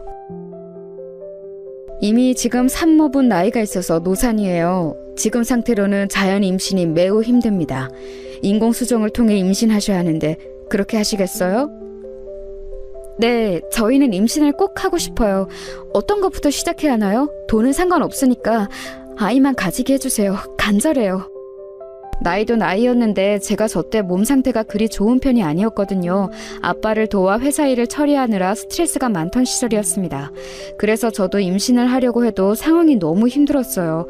결국 몇 번의 시도 끝에 인공수정으로 임신하게 되었습니다. 남편과 저는 무조건 아이를 가지고 싶었어요. 그래서 아무리 힘들어도 꼭 참고 노력했습니다. 마침내 임신에 성공했고 그 사실을 양가에 알렸더니 매우 좋아하셨어요. 의사가 말하길 절대 무리하지 말라고 하더라고요. 자연 임신이어도 조심해야 하는데 저는 인공수정이라 더욱 안정이 필요하대요. 그래서 회사는 당분간 나가지 못해요. 집에서 편하게 퇴교할게요. 그래, 그건 걱정하지 마라. 우리 딸의 건강이 최우선이지. 어렵게 가진 아이니까 집에서 걱정이라고는 하지도 말고 편하게 있으렴. 필요한 거나 먹고 싶은 게 있으면 언제든지 아빠에게 말하고. 알겠지? 임신에 성공하고 병원에서 권고한 대로 아예 출근도 하지 않고 태교에만 집중했어요. 아이를 기다리며 남편과 더욱 돈독해지고 사이도 좋아졌습니다. 그렇게 집에서 편하게 태교하고 저는 아무 문제 없이 출산까지 하게 되었어요. 우리 미자를 닮은 예쁜 공주님이네. 어쩜 이렇게 예쁘게 생겼을까. 아이고, 내가 손녀딸도 안아보네. 하늘에 있는 네 엄마가 봤으면 얼마나 기뻐했을까. 안 그래도 남편하고 주말에 엄마 납골당에 다녀오려고요. 그리고 너무 슬프게 생각하지 말고 아빠가 엄마 목까지 사랑을 더 주면 되잖아요. 우리 서연이 나랑 똑 닮아서 예쁘잖아요. 제가 낳은 아이의 성별은 딸이었어요. 어렵게 가진 아이라 그런가 얼마나 사랑스러웠는지 모릅니다. 세상을 다 가진 기분이라고 하면 설명될까요? 저는 아직도 아이가 태어난 날의 기억이 생생해요. 그 정도로 저한테 딸은 자식 그 이상의 의미였어요. 너무 소중해서 보고 있어도 보고 싶은 마음이 들었죠. 그래서 제 소원은 남편과 사랑스러운 우리 서연이와 셋이 죽을 때까지 행복하게 사는 거였습니다. 그런데 이 소박한 소원은 얼마 가지 않아 산산조각이 나게 되었어요. 이때가 제 불행의 시작이었습니다. 남편은 시아버지 회사에서 저는 친정아빠 회사에서 일하고 있었는데 시간이 흐르며 제가 아이를 낳고 저는 회사 일에서 손을 떼기 시작했습니다. 어렵게 가진 아이라서 잘 키우고 싶은 마음이 매우 컸거든요. 그러면서 남편이 제 일을 대신해주고는 했습니다. 처음에는 선뜻 먼저 나서서 자료 정리를 해준다는 남편이 너무 고마웠어요. 여보, 내가 당신 회사 자료 정리해줄게. 그 대베이비 파일은 어디서 볼 수 있는 거야? 장인어른이 저번에 말했던 중요한 계약서는 어디 있지? 서재 없더라. 아, 그건 회사 내 사무실에 있어. 매번 그렇게 나 도와줘서 고마워. 만약 당신이 없었다면 우리 회사가 잘 굴러가지 않았을 거야. 당신이 이렇게 일을 잘하는 줄은 몰랐어. 그렇게 말해줘서 고마워. 내가 그럼 당신 회사 출근해서 이따 자료 볼게. 미리 김 비서에게 내가 간다고 말해줘. 요즘은 근데 내가 불쑥 찾아가도 다들 아무 말 안 하더라. 이미 사위고 남편이고 다 알아서 그런가 봐. 당연하지. 당신처럼 이렇게 장인어른하고 아내 회사 일을 진심으로 도와주는 사람이 어디 있니? 우리 서연이랑 행복하게 살자. 사랑해. 너무 평화로운 일상이 지속되다 사건이 터지게 되었어요. 그날은 평소와 다름없이 집에서 제가 아이를 돌보고 있었는데 갑자기 아빠한테 전화가 오더라고요. 무슨 일이 있는 것처럼 받기 전에 이상한 기운이 돌았습니다. 여보세요? 아빠 무슨 일이에요? 안서방이요? 지금 회사에 갔죠. 아까 평소처럼 아침에 밥 먹고 나가는데 왜요? 미자야, 지금부터 정신 똑바로 차리고 잘 들어. 안서방이 아무래도 우리 회사 정보를 다 빼낸 것 같다. 갑자기 거래처들이 죄다 계약을 안 하고 안서방네 회사는 계약하더라. 심지어 일하던 직원들도 줄줄이 사표를 내고 있어. 뭐라고요? 아빠 잠시만요. 조금 자세히 말해주세요. 저 지금 너무 놀라서... 아니, 네? 아니, 남편 오늘도 평소랑 다른 점이 없었어요. 아빠한테 들은 내용은 너무 충격적이었어요. 저는 진짜 남편이 우리 아빠의 회사 자료를 전부 보면서 뒤에서 몰래 딴짓하고 있다는 사실을 전혀 몰랐습니다. 그만큼 남편을 믿었고 우리 아빠고 남편을 상당히 신뢰했어요. 알고 봤더니 남편은 본인 회사보다 훨씬 규모가 컸던 우리 회사를 질투했더라고요. 그러면서 우리 회사의 주요 인원을 빼가고 자료도 빼돌리고 중요한 계약건도 가로챘습니다. 심지어 횡령까지 해서 나중에 아빠와 제가 알아차렸을 때는 이미 이미 손을 쓸 수가 없는 상태였어요. 지금에서야 아무렇지 않게 이렇게 얘기하지만 저 때는 너무 당황해서 심장이 빨리 뛰어 과호흡이 올 정도였습니다. 남편에게 전화했더니 남편은 전화를 받지 않더라고요. 심지어 그날 밤에는 집에도 오지 않았습니다. 어머니, 아버님, 문 열어주세요. 지금 이게 말이 된다고 생각하세요? 문 열어주세요. 지금 애 아빠 어디 있어요? 어떻게 이럴 수가 있냐고요? 아유, 잠시만. 나도 이게 지금 무슨 일인가 싶어. 나도 오늘 알았어. 잠시만 일단 들어와라. 여보, 아들하고 연락돼? 아이를 업고 시댁으로 달려간 저는 시댁 거실에 주저앉아 엉엉 울었어요. 시부모님 반응을 보니 시부모님도 이렇게 일이 커질 줄은 몰랐던 것 같더라고요. 아니, 나는 아들이 사돈 회사가 워낙 크니까 같이 잘해보자는 의미로 그런 줄 알았지. 아휴, 내가 미안하다. 시아버지는 어느 정도 알고 있었지만 이 정도로 커지는 것은 예상하지 못했다고 했습니다. 그렇게 며칠을 울며 아무것도 먹지 못하고 있었어요. 그러다 남편이 아주 수척해진 얼굴로 집에 왔습니다. 친정아빠가 집에서 달려와서 남편과 같이 얘기했어요. 그런데 심지어 남편은 우리 회사에서 빼간 정보와 인재를 줄줄이 놓쳤다고 하더라고요. 어떻게 안서방이 우리 뒤통수를 쳐? 안서방 자네를 내가 얼마나 믿었는데. 지금 심지어 우리 회사는 부도가 나게 생겼어. 다른 건 다 그냥 넘어갈 테니 우리 회사는 지켜주게. 제발.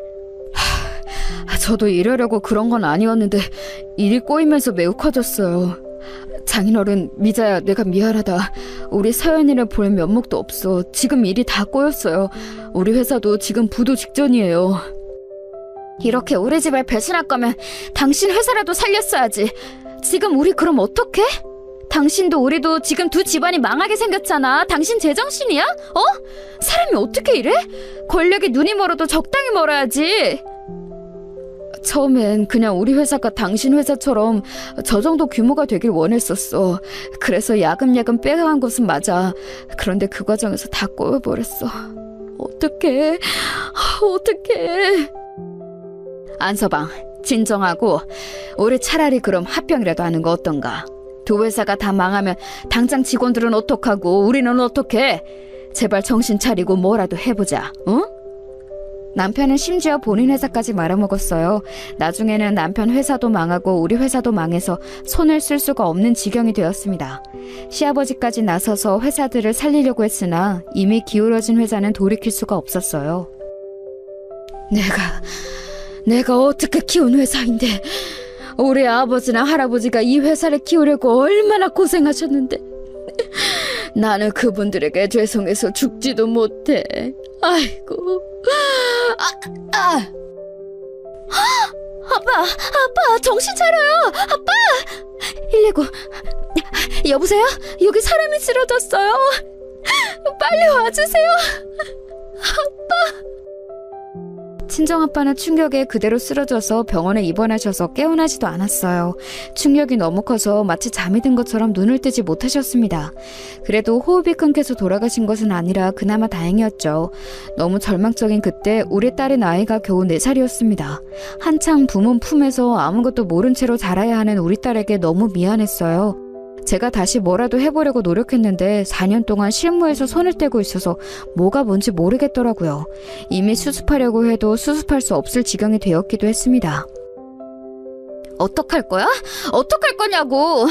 지금 우리 아빠는 정신적 충격으로 쓰러져서 병원에 입원했어. 언제 일어날지도 몰라. 이게 다 당신 때문이잖아. 왜 그랬어? 망할 거면 혼자 망하지 왜 내 인생을 이렇게 만들어! 그럼 나보고 어떡하라고. 나라고 이렇게 될 줄 알았겠어?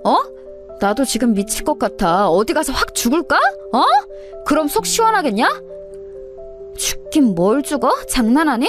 당신이 죽으면 우리 서연이는 겨우 힘들게 가져서 낳은 네 딸 지금 겨우 4살이야. 너는 그렇게 행동하면서 네 딸 생각도 안 났어? 일단 기다려봐. 내가 어떻게든 해결할 테니까 재촉하지 말고 기다리라고. 나도 고통스러워. 나라고 마음이 편한 줄 알아? 나도 죽고 싶어. 아빠까지 쓰러지자 저는 기댈 곳이 전혀 없었어요.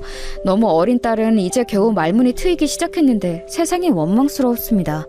남편하고 부부싸움도 매일 했어요. 어렸을 때부터 경제적으로 부유하게 살았던 저는 집이 망하면 어떻게 되는지 사실 상상을 할 수가 없었습니다.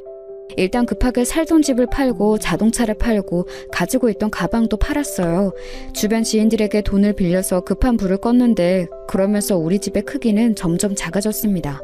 나중에는 자포자기해서 현실에 순응했는데 우리 딸의 얼굴을 보면 자꾸 눈물이 나왔어요. 아기를 데리고 평범하게 사는 것이 제 소박한 소원이었는데 그게 그렇게 힘들더라고요.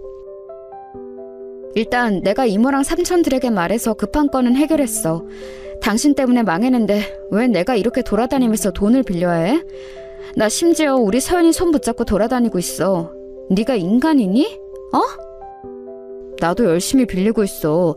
나도 미치겠는데 왜 자꾸 나한테 그러는 거야? 당신이랑 장인어른 그리고 서연이한테는 당연히 나도 미안해. 그런데 그래서 열심히 빌리고 있잖아. 제발 그만 좀 해. 당신 때문에 지금 몇 명의 피해를 보는지 알아? 도대체 무슨 정신으로 그렇게 한 거야? 그러고 너 이렇게 뻔뻔하게 말이 나오니? 진짜 해도 너무한다. 사람이 어떻게 그래? 결혼 전에 이런 사람인 줄 알았다면 당연히 결혼하지 않았을 거예요. 그렇게 시간이 흘러 서연이는 6살이 되었습니다. 친정아빠는 깨어날 생각을 하지 않았고 그동안 이사도 수도 없이 다녔어요. 집의 크기는 날이 갈수록 작아졌습니다. 어렸을 때부터 부유하게 자랐던 저는 도저히 적응이 되지 않더라고요. 엄마, 우리 여기서 살아? 여기 너무 좁아. 나 예전에 살던 집에서 살고 싶어. 여기 말고 예전 집으로 가자, 응? 서연아, 엄마도 우리 서연이 데리고 여기서 사는 거 싫어. 그런데 지금은 우리가 여기서 살아야 해. 힘들고 추워도 조금만 버티자, 응? 조용하던 딸도 집의 크기가 점점 작아지자 불만을 말하기 시작했어요. 심지어 마지막에 살던 집은 정말 말 그대로 단칸방이었습니다. 반지하였는데 이런 집에서 사람이 산다는 것도 그때 처음 알았어요. 아이가 커가며 들어가는 돈이 많았는데 문제는 나가는 돈이 더 많았습니다. 버는 돈이 없어서 제가 급하게 아이를 데리고 식당에 가서 설거지를 했어요. 겨우 그렇게 벌어 온 돈도 월세를 내고 아이 먹을 빵을 사면 없더라고요. 설상가상으로 남편은 이런 우리를 두고 집을 떠났습니다. 안성철 어디 있어? 어? 내 돈 내놔. 돈을 빌려갔으면 갚아야 할 거 아니야. 당장 나와. 이 새끼 어디 있어? 어이 아줌마, 안성철 이놈 어디 있어? 당장 말해. 잠시만요. 저는 몰라요. 진짜 몰라요. 오늘도 아이 데리고 식당에 가서 설거지하고 왔어요. 여기 일당이에요. 이거라도 가져가세요. 그런데 저는 진짜 몰라요. 제발 우리 아기가 보잖아요. 제발요. 아기면 뭐 어떡하라고. 당장 내 돈 8천 내놔. 8천만 원이 장난이야? 어? 그러면 그 애라도 나한테 주던가. 확. 안 돼. 잠시만요. 제가 어떻게든 돈을 구할게요. 그러니까 제발 아이는 건들지 마세요. 남편이 집을 나간 이유는 하나였어요. 바로 사채업자에게 갚을 돈이 없으니 책임감도 없이 그대로 집을 나갔던 거였습니다. 사채업자들은 텔레비전에서 보던 것처럼 진짜 인정사정 없었어요. 아이가 있어도 아무렇지도 않게 저를 위협했습니다. 게다가 그 돈이 8천만 원이었고 이자는 날이 갈수록 늘어나는 구조였습니다. 아무리 봐도 제가 갚을 수가 없었어요. 집은 너무 가난해서 사채업자들이 혀를 찰 정도였죠. 남편을 아무리 원망해도 절대 우리 앞에 나타나지 않더라고요. 저기 애기 엄마, 나도 내가 같은 여자로서 안타까워서 봐주려고 했는데 동네 주민들 창피해서 안 되겠어. 그냥 이번 주까지만 살고 나가. 난 저런 깍두기들이 우리 집 앞에서 어슬렁거리는 거 무서워서 못 살겠다고. 이게 무슨 일이야. 네? 아줌마니 죄송해요. 그래도 저희 이대로 나가면 당장 갈 곳이 없어요. 친정도 망해서 저 진짜 길거리에서 살아야 해요. 제발요. 우리 딸을 봐서라도 도와주시면 안 될까요? 사정이 딱한 것은 알겠는데 도저히 안 되겠어. 그동안 봐준 것도 되게 많이 봐준 거 아니야? 나도 살아야지. 남은 날짜 맞춰서 돈 줄 테니까 나가. 나도 내 집에서 편하게 살고 싶다고. 아주머니 제발요. 제가 돈 열심히 벌어서 갚으면 돼요. 네? 네? 아주머니. 사채업자들이 하도 저를 찾아오자 나중에는 살던 집에서 쫓겨나기까지 했습니다. 그래서 급한 대로 집주인 아주머니에게 보증금을 받은 것으로 여관에 찾아가서 며칠 묵었어요. 그마저도 나중에는 돈이 없어서 아이를 데리고 일하던 식당에서 자기도 했는데 사채업자들이 가게까지 찾아왔어요. 사채업자들은 가게에 있던 손님들에게 시비를 걸고 가게 앞에서 사람들을 위협했습니다. 미자씨, 우리도 마음은 좋지 않아. 그래도 이러면 우리 가게 손님들 다 잃고 나는 그럼 생활이 안 돼. 안타깝지만 나가줘.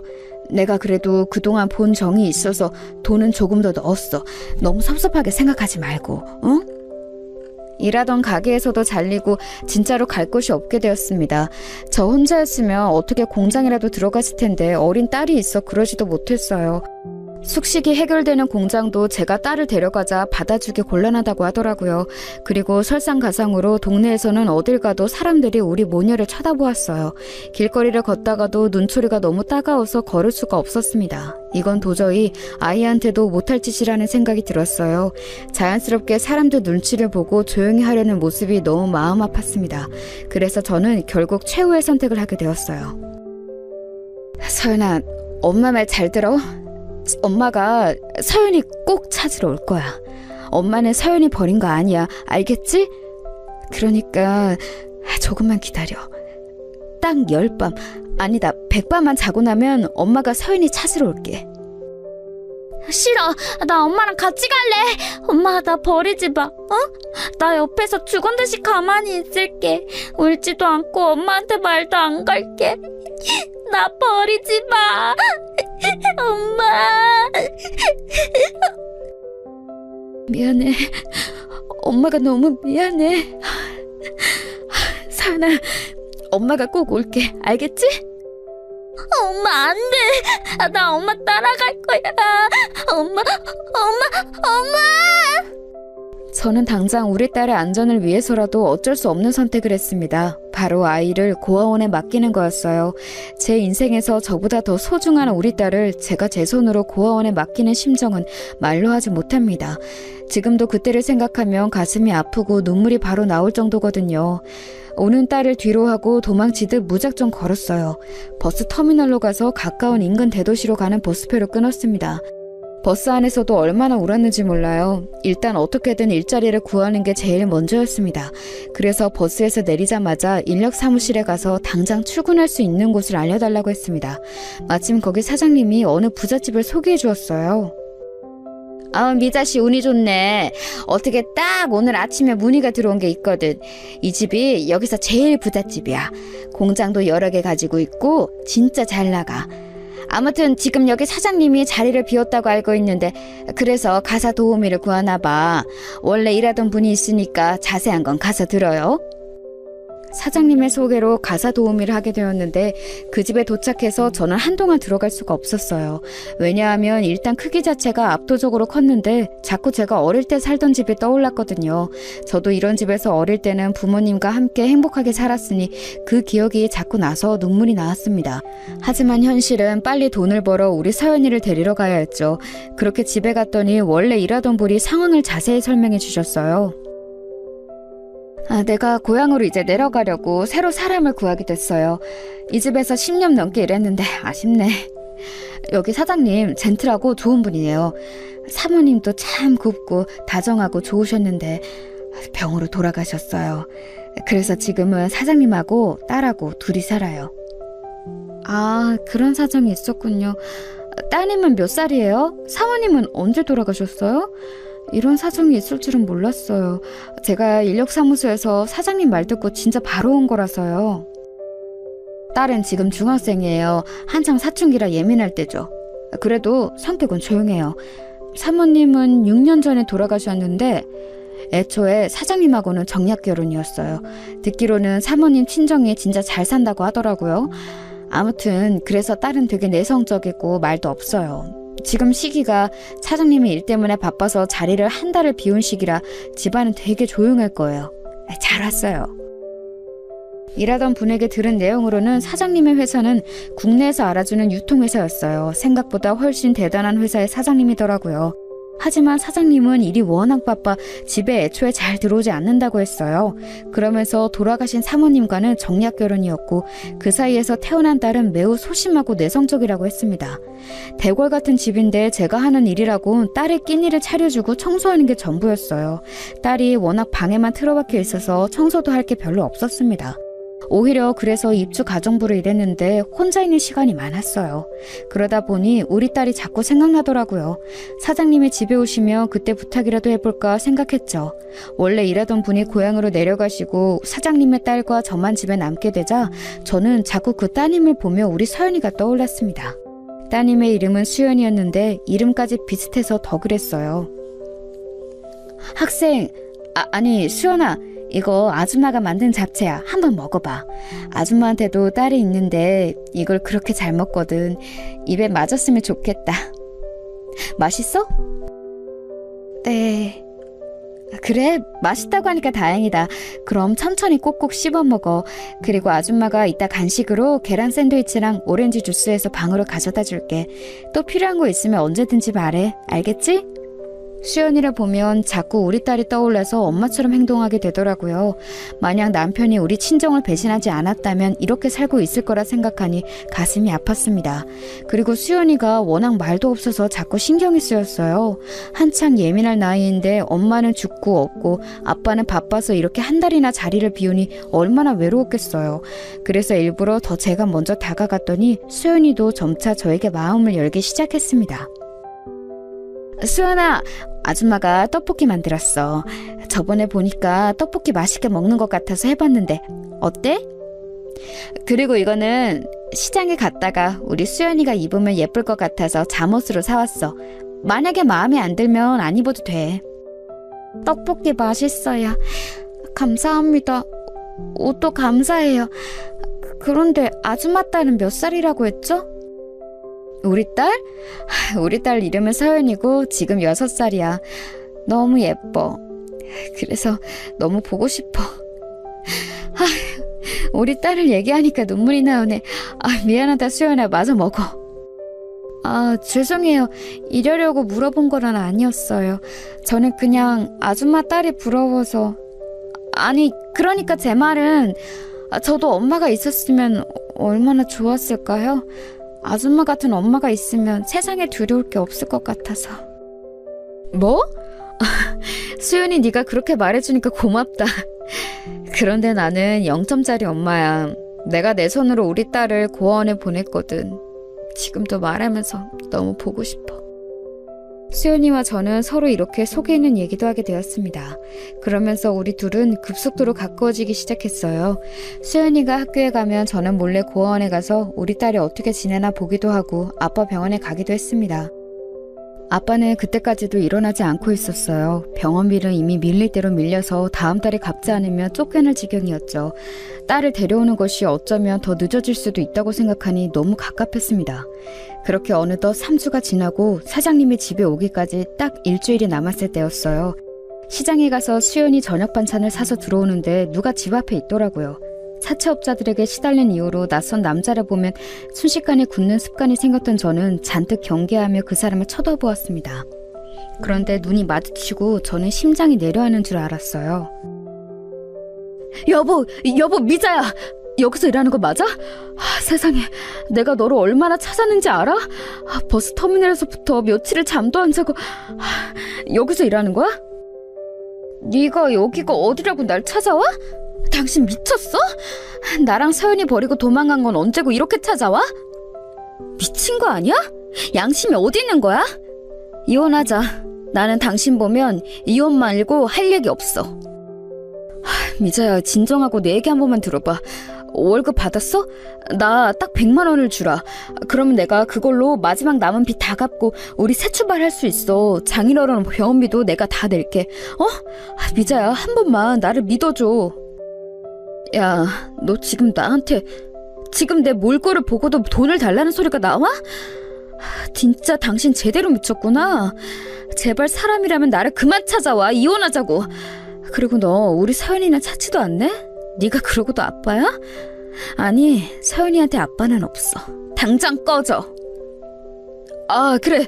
우리 서연이 어디 있어? 여기 안에 있는 거야? 아니, 제발 돈 100만 원을 주면 내가 너 앞에 다시는 안 나타날게, 어? 미자야, 제발. 너 진짜 어렵게 찾았어, 어? 바로 집 앞에 나타난 사람은 남편이었습니다. 남편이라고 부르기도 싫은 그 남자는 심지어 저에게 돈을 요구했어요. 도대체 어디서 무엇을 하고 돌아다니는 건지 행색도 거지 같더라고요. 남편은 누가 봐도 노숙자처럼 보였습니다. 이상한 냄새도 나고 마주하기 힘들었어요. 당장 내 앞에서 꺼져. 나 지금 경찰 부를 거야. 당신 지금 여기서 계속 이러고 있으면 경찰한테 잡혀가. 여기 동네 분위기 보고도 모르니? 여기 부잣집만 있는 동네야. 만약 당신이 우리 친정을 배신하지 않았다면 우리도 이러고 살고 있겠지. 다 당신 업보야. 나도 이러고 싶지 않은데 어쩔 수가 없잖아. 그래서 어떻게든 책임진다고 하는 거잖아. 당신 도대체 나한테 왜 이래? 내가 당신하고 서연이 버리고 도망갔어? 아니잖아. 도망간 거 맞잖아. 그래서 내가 지금 이렇게 남의 집에서 가정부로 일하는 건데 지금 어디서 발뺌이야? 나는 당신하고 살았던 내 몇 년이 너무 후회된다고. 우리 다시는 엮이지 말자. 제발 내 인생에서 사라져. 이 말을 끝으로 저는 집 안으로 들어가 바로 경찰에 신고했습니다. 그리고 바로 수연이의 저녁을 차리는데 자꾸 눈물이 나오더라고요. 도대체 내 인생이 어디서부터 꼬인 걸까 생각이 들었죠. 만약에 내가 부모님의 반대에도 끝까지 굽히지 않고 진석이와 결혼했으면 적어도 이렇게 불행하게 살지는 않았을 거라는 생각도 들었습니다. 그리고 일주일 동안 수연이와 여전히 재밌고 즐겁게 보냈어요. 당연히 마음속에는 우리 딸의 생각이 날 수밖에 없었습니다. 그런 저를 눈치챘는지 수연이는 조심스럽게 얘기를 꺼내더라고요. 아줌마, 내일 아빠 오잖아요. 그러면 아줌마랑 저랑 둘이 아빠한테 아줌마 딸 데려와도 되냐고 물어보는 거 어때요? 사실 저도 아줌마 딸 서연이 궁금해요. 저 혼자라서 외로움 많이 타는 거 알죠? 서연이랑 같이 살면 좋을 것 같은데. 아이고 수연아, 네가 아줌마 생각도 해주고 너무 고맙다. 그런데 나도 내일 사장님 얼굴을 처음 보는 날이잖아. 일단 조금 지내다가 말을 꺼내는 게 좋을 것 같아. 너무 초면에 그런 부탁하면 사장님이 내키지 않을 수도 있어. 수연이가 조심스럽게 해준 얘기에 저는 감동했어요. 한 달 동안 둘이 붙어 있으면서 짧다면 짧은 기간이었지만 정이 많이 들었거든요. 그리고 드디어 사장님의 얼굴을 보는 날이 되었습니다. 미리 비서를 통해 몇 시에 도착하는지 알고 있었어요. 수연이가 학교에서 돌아온 직후더라고요. 미리 저녁을 맛있게 만들고 수연이와 두근거리는 마음으로 사장님을 기다렸습니다. 문 밖에서 도착하는 소리가 들리고 사장님이 현관을 열고 집 안으로 들어왔어요. 아빠 보고 싶었어. 오랜만이야. 아빠도 나 보고 싶었지? 그럼 우리 수연이 잘 있었어? 아빠가 한 달이나 집을 비워서 미안해. 그래서 아빠가 우리 딸 주려고 선물도 사왔어. 이것 봐, 우리 수연이가 좋아하는 초콜릿이야. 그나저나 그동안 일하시는 분도 바뀌었다며? 응, 새로 바뀐 아주머니 너무 좋으셔. 음식도 잘하시고 나도 잘 챙겨주셔. 부엌에 계실 거야. 이리 와. 수연이와 정답게 대화를 나눈 사장님은 부엌으로 걸어왔어요. 저는 고개를 숙여 인사하고 눈을 마주쳤는데 순간 너무 놀라서 그대로 굳게 되었습니다. 인생을 살며 그날이 제일 심장이 빨리 뛰었던 날이었어요. 세월이 아무리 흐르고 많은 시간이 지났어도 절대 잊지 못하는 얼굴이 제 눈 바로 앞에 있었거든요. 그리고 놀란 것은 저뿐만이 아니었습니다. 사장님도 저를 보고 매우 놀라 눈이 커졌거든요. 수연이만 중간에서 아무것도 모른 채 웃고 있었죠. 정적을 깬 것은 바로 사장님이었습니다. 너 김미자 아니야? 네가 어떻게... 아니 미자야, 너 미자 맞지? 아닐 리가 없어. 내가 너를 어떻게 잊어. 진서가... 미자야, 김미자. 맞구나. 세상에. 아니 너 그동안 어떻게 지낸 거야? 아니 그나저나 네가 왜 이러고 있어? 네가 왜 가사 도우미를 해? 응? 아줌마랑 아빠랑 서로 이미 아는 사이예요? 우와. 수연아, 아빠가 미안한데 아주머니와 둘이 얘기해도 될까? 네 방에 가 있으렴. 이따가 아빠가 방으로 갈게. 급하게 수연이를 방으로 보내고 저는 식탁에 앉아 오랜만에 본 사장님, 아니 진석이와 얘기를 하게 되었습니다. 그때 미국에서 유학하고 와서 너를 한참 찾았어. 네가 살던 집도 가고 학교도 가고 친구들에게 연락하고 난리도 아니었어. 그런데도 너를 찾을 수가 없었어. 그래서 나는 그 뒤로 결혼도 포기하고 살다가 지금 남편을 만나게 됐어. 얘기하자면 긴데 그렇게 너를 반대했던 우리 엄마는 하늘로 가셨고 아빠는 병원에 계셔. 그리고 결혼한 남편은 우리 친정을 배신해서 집안을 말아먹었어. 그 사람 때문에 폭삭 망해서 키우던 딸은 고아원에 내 손으로 맡겼고 나는 이러고 있는 거야. 아, 미자, 너에게 이런 일이 있을 줄은 몰랐어. 너무 가슴 아파서 뭐라 말해야 할지 모르겠다. 나는 사실 너희 부모님에게 그 당시 너를 떠나달라는 부탁을 받았어. 그리고 그 부탁과 함께 많은 돈을 받았고 그 돈으로 이렇게 사업도 시작한 거야. 어떻게 보면 미자 너희 부모님 덕분이야. 아, 그랬구나. 나는 그거는 몰랐어. 어쨌거나 이렇게 잘 지내고 있다니 너무 다행이다. 다시 만날 때는 나도 뭔가 떳떳한 모습으로 만나고 싶었는데 이렇게 만날 줄이야. 너무 민망하다. 아니야, 전혀 민망하지 않아도 돼. 그나저나 그럼 네 남편은 지금 어디 있는 거야? 아, 참고로 사실 나는 미자 너를 잊은 적이 없어. 지금 수연이 엄마도 사실은 정략 결혼이야. 남편은 나한테 빚을 떠넘기고 도망다녀. 얼마 전에도 여기 집 앞으로 찾아왔더라. 다음에 오면 이혼 도장 찍으라고 하려고. 내가 그 사람만 생각하면 열불이 나서 견딜 수가 없어. 내 인생의 원수야. 그날 진석이와 저는 진지하게 그동안 어떻게 살았는지 공유했습니다. 그러면서 울고 웃고 밤을 새워가며 얘기하다 보니 다음날 동이 트더라고요. 오랜만에 본 진석이는 여전히 멋있었고 다정했습니다. 증발한 것처럼 사라지더니 이렇게 번듯한 기업의 사장님이 되어서 얼마나 반가웠는지 몰라요. 그리고 너무 놀랍고 고맙게도 진석이는 먼저 이렇게 말을 꺼내주었어요. 미자야, 오늘 바로 고아원에서 네 딸 데려와. 내가 김비서 시켜서 서류 처리랑 나머지는 알아서 할 테니 일단 데려와. 나는 네 딸이 고아원에 있는 것을 원하지 않아. 너무 고마운 진석이 덕분에 저는 바로 고아원에 달려가서 아이를 데려왔습니다. 안녕? 나는 수연이 언니야. 네 이름이 서연이지? 아줌마한테 얘기 많이 들었어. 반가워. 언니랑 언니 방에 가서 놀래? 수연이와 서연이는 처음 만난 사이인데 얼마나 둘이 잘 놀았는지 모릅니다. 둘이 노는 모습을 보는데 뿌듯하고 기뻐서 눈물이 나올 정도였어요. 한 집에서 제 딸을 데리고 진석이와 수연이와 사니 마치 한 가족처럼 느껴졌습니다. 제가 그렇게 바라고 바랐던 행복하고 단란한 가정의 모습이었죠. 이런 느낌은 저 혼자만 받은 것은 아니었나 봐요. 몇 개월이 지나자 진석이가 진지하게 저에게 얘기했습니다. 미자야, 너만 괜찮다면 우리 결혼할래? 아이들도 지금 둘이 자매처럼 지내고 있고 무엇보다 내가 너를 이제는 놓치면 안 될 것 같아서 그래. 우리 남은 인생은 이렇게 서로 의지하며 행복하게 살자. 그동안 혼자 너무 고생 많았어. 우리 결국 다시 만나게 됐네. 너와 결혼하면 나야말로 행운이지. 너무 고마워. 네, 여러분, 저는 이렇게 진석이를 다시 만나 재혼하게 되었습니다. 전 남편과는 어떻게 되었냐고요? 진석이가 사람을 써서 전 남편을 찾아냈어요.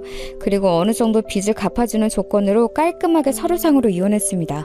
물론 다 갚아주지는 않았고 딱 이혼 소송을 깔끔하게 할 수 있을 정도로 진석이가 알아서 처리했어요. 그리고 진석이는 우리 아빠의 밀린 병원비도 다 내주었습니다. 얼마 정도 시간이 흐르고 아빠는 마침내 깨어났어요. 아빠, 이 사람 기억나요? 아빠가 그렇게 반대했던 그 놈이잖아. 나 결국 다시 만나서 결혼해요. 이제 이 사람 사장님이니까 결혼 반대하고 그러지 않지? 아버님 오랜만이에요. 반갑습니다. 그때 미자 옆에서 떠나라고 하시면서 주셨던 돈 덕분에 이렇게 살아요. 그 돈으로 장인어른 병원비도 냈어요. 이제 미자 옆에서 번듯하게 고생 안 시키며 살겠습니다. 아빠는 정신은 깨어났지만 아직 말씀은 온전하게 하지 못하세요. 그래도 눈과 표정을 보니 진석이란 마음에 들어하는 것 같더라고요. 그리고 우리 딸들은 어떻게 지내는지 아세요? 엄마, 나 이번 주 일요일에 언니랑 같이 놀이공원 가기로 했어. 언니가 내가 거기에 한 번도 안 가봤다고 했더니 데리고 간대. 뭐? 수연아, 진짜야? 혼자 서연이 데리고 갈 수 있겠어? 엄마가 같이 갈까? 괜찮아? 나는 이미 여러 번 가봐서 괜찮아. 그냥 엄마랑 아빠는 데려다주고 데리러 오기만 해요. 내가 서연이 데리고 놀러 가는 거니까 둘이 데이트도 하고. 아유, 우리 첫째 딸이 이렇게 효녀다. 여보, 그럼 우리도 주말에 애들 데려다주고 데이트나 할까? 우리 가족은 너무 행복하게 지내고 있어요. 가끔은 자기 전에 이 현실이 오히려 꿈처럼 느껴지더라고요. 그래서 자고 일어나며 다시 단칸방에서 사채업자들에게 위협을 당할까봐 무섭기도 합니다. 물론 그럴 때마다 현재 남편은 너무 자상하게 제 곁을 지켜주며 불안을 없애주고 있죠. 전 남편은 듣기로는 깜빵에 갔다고 해요. 저와 서류상으로 이혼하고 현 남편이 아주 철저하게 고발하고 죄를 물어 교도소에 잡혀갔다고 하더라고요. 어찌나 통쾌한지 모릅니다. 저는 이제 전 남편과 예전 결혼 생활을 다 잊고 새 인생을 살도록 하려고요. 여기까지가 제가 준비한 사연인데 재밌게 들으셨나요? 저는 사연을 제보하며 인생을 돌아볼 수 있어서 좋았습니다. 그럼 여기서 마무리하도록 할게요. 여러분 들어주셔서 진심으로 감사합니다. 여러분도 행복하고 따뜻한 일상 보내시길 바랄게요. 감사합니다.